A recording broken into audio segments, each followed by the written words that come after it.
Hi friends, welcome to మన Bommarillu. Upcoming రివ్యూలోకి వెళ్ళిపోదాం. ఆనందభైరవి ఇంటికి బామ్మగారు సీతమ్మ శరణ్య వంటిన వంటని క్యారేజ్ తీసుకొని వస్తారు. ఇంకా అందరికీ శరణ్య వంటని వడ్డిస్తూ ఉంటే ఆనందభైరవి అది తినగానే ఒక్కసారిగా షాక్ అయిపోతారు. ఇది ఇది అచ్చం మా మా కోడలి వంటలాగే ఉంది. ఈ వంట ఎవరు చేశారు అని అడుగుతారు. ఈ వంటని మా మనవరాలు చేసిందమ్మా అని అంటారు. ఓ అవునా అని చెప్పి పాపం హ్యాపీగా ఆనందభైరవి నిజంగా శరణ్య చేసినట్లే ఉంది అని హ్యాపీగా భోజనం చేస్తూ ఉంటారు. అప్పుడే కరెక్ట్గా ఇటువైపేమో ఇంకా శరణ్య అయ్యో అన్నీ తీసుకువెళ్ళారు, ఈ పెరుగు పచ్చడి మర్చిపోయారేంటి, వెళ్ళి ఇవ్వాలి అని చెప్పి ఇంకా బాక్స్ తీసుకొని పాపం బయలుదేరుతుంది శరణ్య. ఇంకా శరణ్య అదే ఇంటికి వస్తుంది. ఇంటికి వచ్చి చూడగానే ఒక్కసారిగా ఆనందభైరవి ఫ్యామిలీ చూస్తారు. షాక్ అయిపోతుంది శరణ్య. ఇదేంటి అత్తయ్య గారు ఇక్కడికి వచ్చారు, ఈ ఇంటికి అత్తయ్య గారు రావడం ఏంటి, నాకేమీ అర్థం కావటం లేదని చెప్పి ఇంకలా కంగారు పడుతూ దాక్కుంటుంది పాపం శరణ్య. ఇటువైపు అనన్య బయటికి రావడంతో శరణ్యని చూస్తుంది. ఇదేంటి ఇది ఇక్కడుంది, 130 కిలోమీటర్లు ట్రావెల్ చేసి వస్తే ఇది ఇక్కడే ఉండడం ఏంటి అంటే ఆనందభైరవి కోరుకున్నట్టు ఆ బాబా చెప్పింది నిజమైందన్నమాట. నిజంగా ఇక్కడే ఇది ఉందన్నమాట. కానీ ఈ విషయం ఆనందభైరవికి తెలియకూడదు. తెలిస్తే ఇంకా ఇంటికి తీసుకువెళ్ళి పట్టాభిషేకం చేస్తుంది. అలా జరగకుండా ఉండాలి అంటే దీన్ని దాచిపెట్టాలని చెప్పి ఇంకా అలా ఆలోచిస్తూ ఉంటుంది అనన్య. అప్పుడే మా అమ్మగారైతే చూస్తారనమాట శరణ్యని. అమ్మ మనవరాలా మనవరాలా అని పిలుస్తూ ఉంటారు. పాపం వెనక్కి తిరిగి చూడకుండా వెళ్ళిపోతూ ఉంటుంది. అలా తనైతే ఇదేంటి ఇలా పిలుస్తున్నారు, ఇరుక్కుపోయానే అని చెప్పి పాపం కంగారు పడుతుంది శరణ్య. వెంటనే బాక్స్ అక్కడ పెట్టేసి కొంగు కప్పుకొని వెళ్ళిపోతూ ఉంటుంది. ఏమైంది, ఎందుకా అమ్మాయి అని అనేసరికి మాకు అర్థం కావట్లేదమ్మా, ఏంటో పాపం నా మనవరాలి మధ్య ముభావంగా ఉంటుందని చెప్పి పాపం అలా ఇంకా క్యారేజ్ని తీసుకొని అందరికీ వడ్డించడం కంప్లీట్ అయిపోయాక ఇంటికి బయలుదేరుతారు ఆ బామ్మగారు. ఇంకా శరణ్య పాపం వాళ్ళ అత్తయ్యని, దర్శన్ని, ఫ్యామిలీ మెంబర్స్ అందరినీ కళ్ళ నిండా చూసుకొని పాపం హ్యాపీగా అక్కడి నుండి వెళ్ళిపోతుంది. ఇది ఇలా ఉండగా మార్నింగ్ అవుతుంది. పల్లెటూరులో దీపావళి సెలబ్రేషన్స్ స్టార్ట్ అయిపోతాయి. ఆ ఊరి పేరు మందాకిని కాబట్టి మందాకిని ఊర్లో ఇంకా అందరూ అమ్మవారిని కొలుస్తూ డప్పుల మేళాలతో దీపావళి రోజు జాతరని జరిపిస్తూ ఉంటారు. ఆనందభైరవి ఫ్యామిలీ గుడికి వెళ్తారు. ఇంకా గుడిలో ఆనందభైరవి అమ్మవారికి అర్చన చేపించి స్పెషల్ పూజలు చేయించి అమ్మవారి ముందు మనస్ఫూర్తిగా అమ్మ శ్రీమాత నువ్వే దిక్కని అనుకున్నాను, స్వామీజీ చెప్పినట్టు నీ వైపే వచ్చాను, నువ్వే ఎలా అయినా నా కోడలు ఎక్కడుందో తన్ని ఖచ్చితంగా నాకు చూపించేలా చెయ్యి, నేను కోల్పోయిన బంధాలని నాకు దగ్గర అయ్యేలా చెయ్యి. అలాగే స్వామీజీ గారు చెప్తూ నాకు ఇక్కడ ఏదో మొక్కు ఉంది అన్నారు, ఆ మొక్కు ఏదో నేను తీర్చుకునేలా చెయ్యమ్మా చెయ్యి అని చెప్పి పాపం అలా బాధపడుతూ ఉంటారు ఆనందభైరవి. కరెక్ట్గా అప్పుడే ఆనందభైరవి అలా ఇంకా పూజ పూర్తి చేసుకొని దీపం దగ్గరికి వస్తూ ఉంటే ఒక్కసారిగా ఎవరైతే బామ్మగారు ఉన్నారో ఆ బామ్మగారు స్పృహ కోల్పోతారు. ఇంకా వెంటనే ఆనందభైరవి వచ్చి ఆ బామ్మగారిని పట్టుకుంటుంది. అయ్యో అమ్మ అని అనేసరికి ఒక్కసారిగా ఆవిడికి ఆనందభైరవి అమ్మ అని పిలవగానే చాలా హ్యాపీగా అనిపిస్తుంది. మీకేం కాలేదు కదా అని అంటారు. లేదమ్మా నాకేం కాలేదు అని అంటారు సీతమ్మ. ఏమైంది, మీరు చాలా అలసిపోయినట్టున్నారు అని అంటారు. అవునమ్మా, ప్రతి దీపావళికి నేను కటిక ఉపవాసం ఉంటాను, అంతా నా కూతురు కోసమే. నా కూతురు మళ్ళీ నా దగ్గరికి వస్తుందని శుభసూచకం నాకు వచ్చింది కాబట్టే నేను నేను ఈ నిర్ణయం తీసుకున్నానమ్మా అని అంటారు. చూడండమ్మా, మీది పెద్ద వయసు, ఇలాంటి సమయంలో మీరు కటిక ఉపవాసం ఉంటే అది మీ ఆరోగ్యానికే మంచిది కాదమ్మా అని అంటారు. పాపం ఆనందభైరవి వైపు అలా చూస్తూ ఉంటారు ఆ బామ్మగారు. నిన్న మీరు మాకు వండిన వంటలు చూస్తుంటేనే మీ వంటల్లో ఎంత ఆప్యాయత ఉందో అర్థమవుతుంది. నిజంగా మీరు చాలా అదృష్టవంతులు, ఎప్పుడు సంతోషంగా మీ జీవితం మీరు కొనసాగిస్తున్నారు అని అంటుంది ఆనందభైరవి. అమ్మ ఏదైతే ఏంటి, స్వచ్ఛమైన మనసు అందరికీ సహాయం చేయాలి అనే గుణం ఉంటే ఆ దేవుడే మనల్ని ముందుకు తీసుకువెళ్తాడు అని అంటారు. ఒక్కసారిగా ఆనందభైరవికి తనని తను చూసుకున్నట్లే అనిపిస్తుంది. తను కూడా ఎప్పుడైనా దర్శన్తో అదే చెప్తుంది. స్వచ్ఛమైన మనసు, ఎదుటి వాళ్ళకి సహాయం చేసే గుణం ఉంటే ఎక్కడికైనా మనల్ని ఆ దేవుడే నడిపిస్తాడని చెప్పడం గుర్తు చేసుకుంటూ ఉంటుంది. ఇదేంటి నా మాటల్లాగే అనిపిస్తున్నాయని అంటారు. అమ్మ, మీ ఇల్లు ఎక్కడో చెప్పండి, నేను డ్రాప్ చేస్తాను అని అంటారు. పర్లేదమ్మా, ఇక్కడే అని అనేసరికి లేదు చెప్పండి అని పాపం ఆనందభైరవి కార్లో తీసుకువెళ్తూ ఉంటారు ఆవిడ్ని, బామ్మగారిని. ఇంకా బామ్మగారు కరెక్ట్గా కార్ ఆపేసరికి ఒక్కసారిగా శరణ్య షాక్ అయిపోతుంది. ఇదేంటి అత్తయ్య గారు వచ్చారని చెప్పి ఇంకా కొంగంతా కవర్ చేసేసుకొని ఫేస్ అంతా కవర్ చేసేసుకుంటుంది శరణ్య. ఆనందభైరవి లోపలికి వచ్చి రండమ్మా, కాస్త మంచినీళ్ళు తాగి వెళ్ళండి, రండి అని చెప్పి లోపలికి తీసుకువెళ్తుంది. ఇంకా అలా చుట్టూ చూస్తూ ఉంటారు ఆనందభైరవి. చూడగానే గోడకు ఫోటో కనబడుతుంది. ఇంకా ఫోటో చూడగానే ఒక్కసారిగా ఆనందభైరవి షాక్ అయిపోతారు. వెంటనే ఆ ఫోటో తీసుకొని చూస్తూ ఉంటారు. అమ్మ, అది నా కూతురి ఫోటో అమ్మా. తను తప్పిపోయి చాలా ఏళ్ళయింది.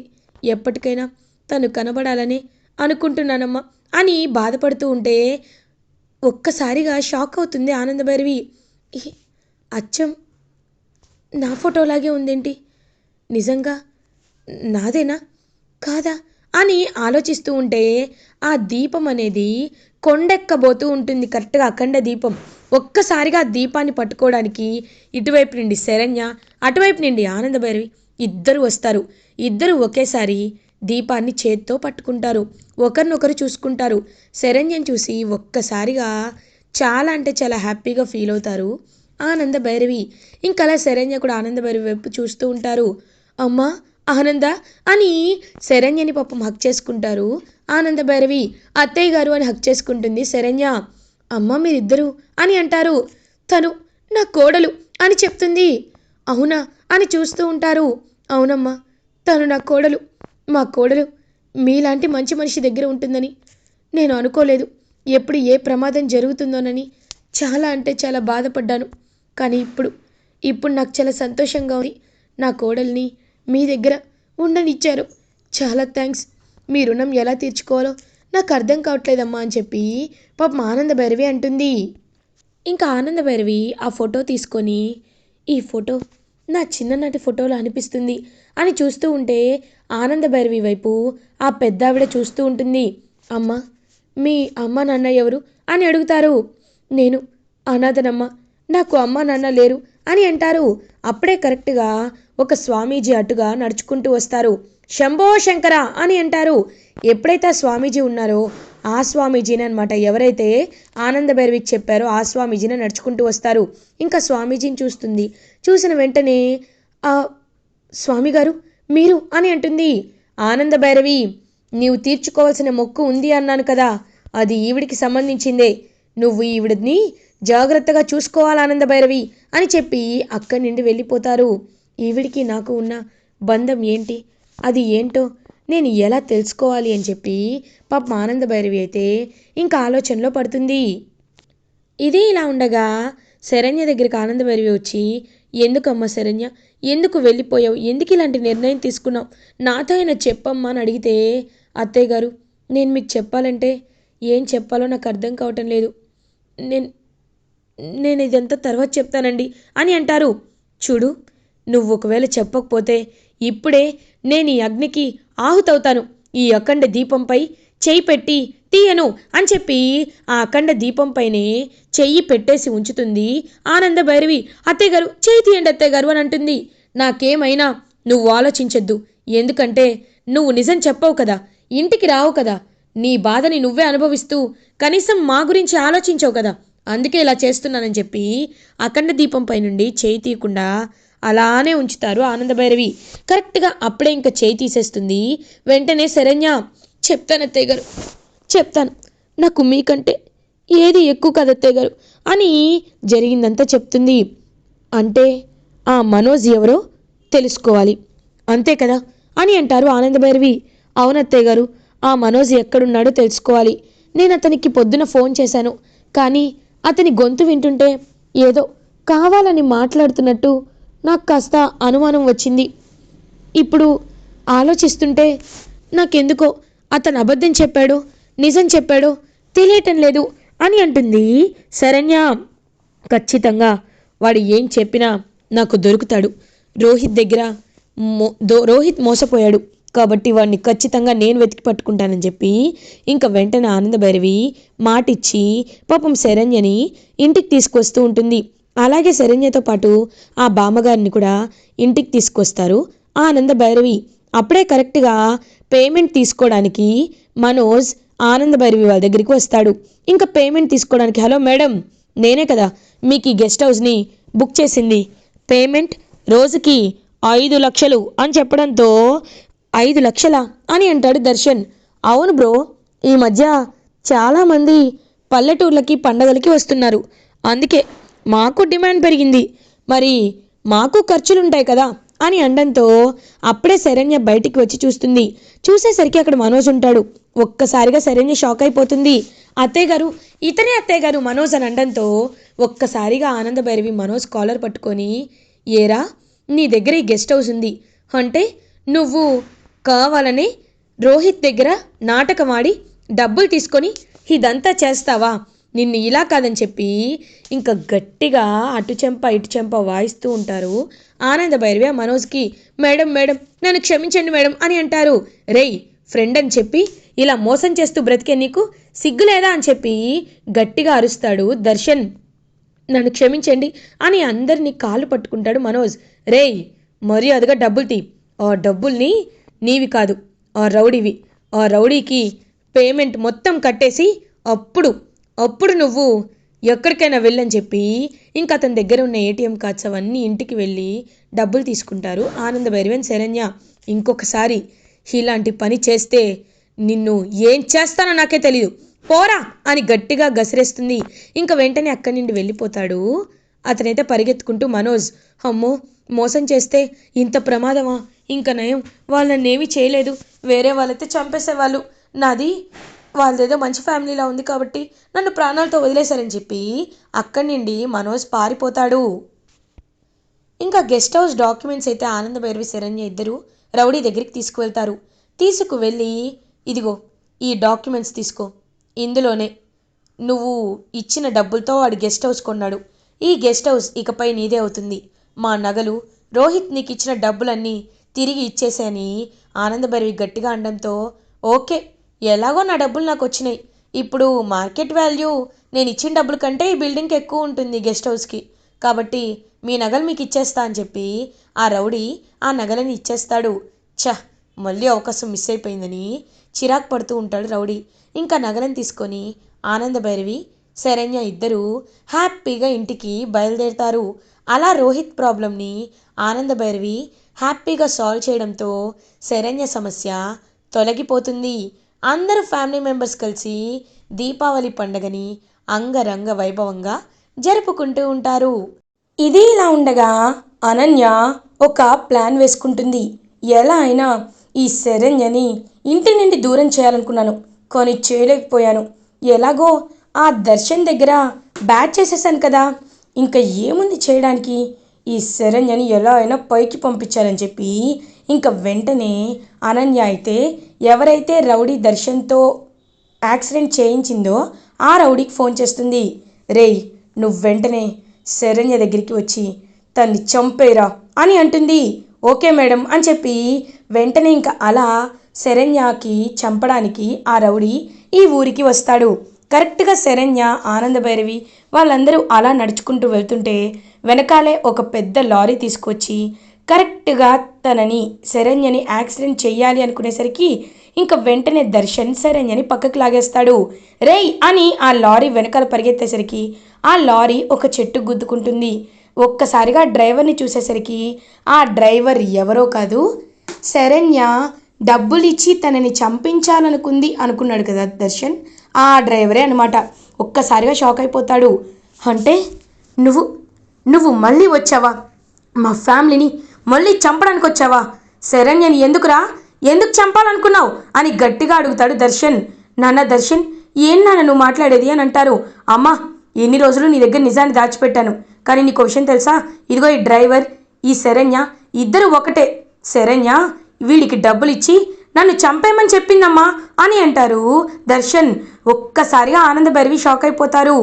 నాన్న దర్శన్, నువ్వేదో పొరపాటు పడుతున్నావురా, అయినా శరణ్య ఏంటి నిన్ను చంపాలనుకోవడం ఏంటి అని అంటారు. అమ్మా, సమీరనే చంపేసింది, అలాంటిది నన్ను చంపాలనుకుంది. వీడు ఫోన్ మాట్లాడడం నేను నా చెవులతో విన్నా, నేను నా కళ్ళారా చూశానమ్మా అని అంటాడు దర్శన్. వెంటనే ఆనందభైరవి వాడి వైపు కోపంగా చూస్తుంది. రేయ్, నీకు డబ్బెవరిచ్చారో నిజం చెప్పరా, నా కోడలిపై నిందలు పడేలా ఏ దుర్మార్గులు నీకు డబ్బులు ఇచ్చింది చెప్పు అని చెంపలు వాయిస్తూ ఉంటుంది ఆనందభైరవి.